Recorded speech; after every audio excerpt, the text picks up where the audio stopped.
Halo, Assalamualaikum warahmatullahi wabarakatuh. Saya Dini Syarif Hasani, dosen mata kuliah Interaksi Manusia dan Komputer di Universitas Surya Kencana. Jadi, pada video kali ini kita akan mulai membahas mengenai bagaimana membangun UI dan UX dengan menggunakan Figma. Nah, mungkin teman-teman yang sudah belajar atau sudah mengetahui Figma ya sudah memahami lah ya bagaimana cara penggunaan Figma. Tapi di sini di video ini saya akan membahas dari awal sebenarnya apa itu Figma dan tools-tools apa yang disediakan di Figma. Oke, jadi Figma ini adalah sebuah tools untuk membuat UI ya, baik itu nanti dia berupa desain dan juga nanti dia berupa prototype. Nah, kalau prototype itu kan berarti sudah ada interaksi ya antara satu page dengan page yang lainnya.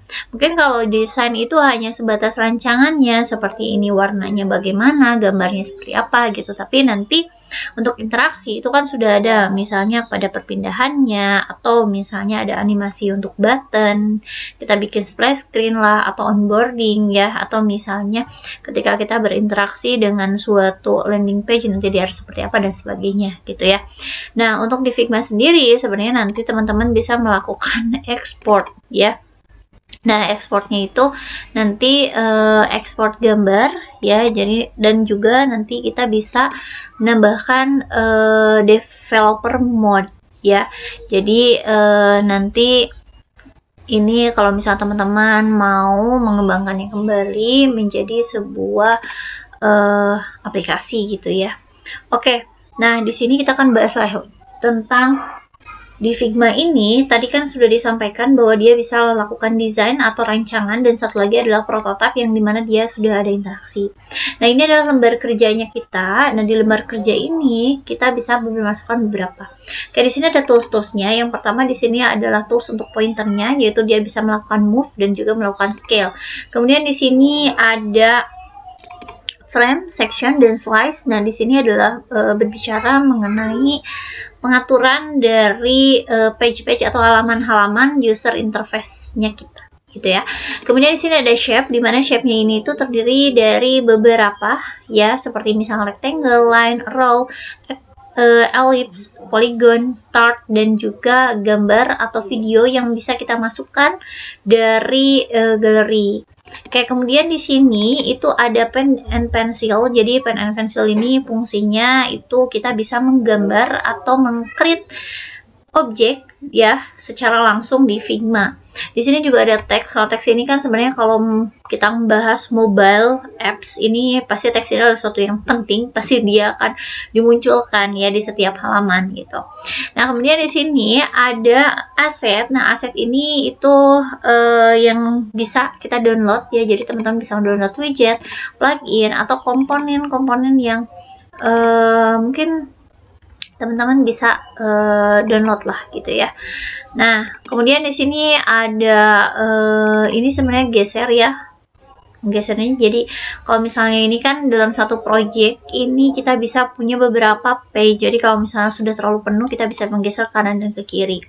Kemudian di sini ada feedback atau komentar, di mana kalau misalnya Figma ini dia bisa berkolaborasi dengan teman-teman yang lainnya. Jadi dalam satu project ini kita bisa berkolaborasi dengan beberapa orang.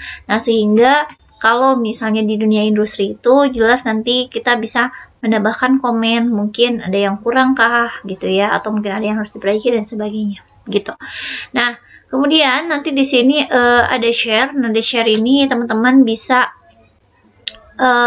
melakukan bagikan ya. Nah, bagikannya ini bisa misalnya embed code ya, misalnya masih kosong ya, atau misalnya bagikan dengan komunitas dan sebagainya. Terus di sini ada developer mode ya.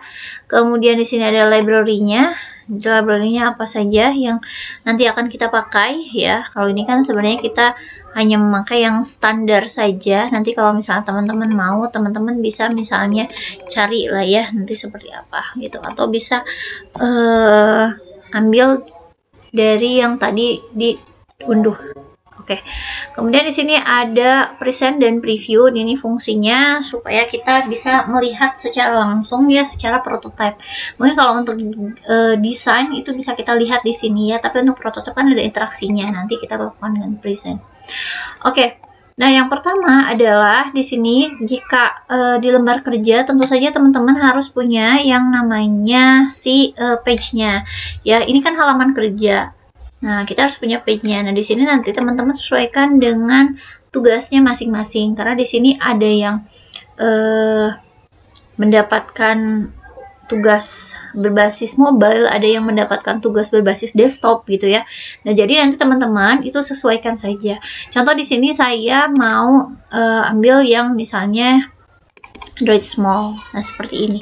Nah, jadi yang ada di dalam si lembar kerja ini itu yang akan muncul gitu ya.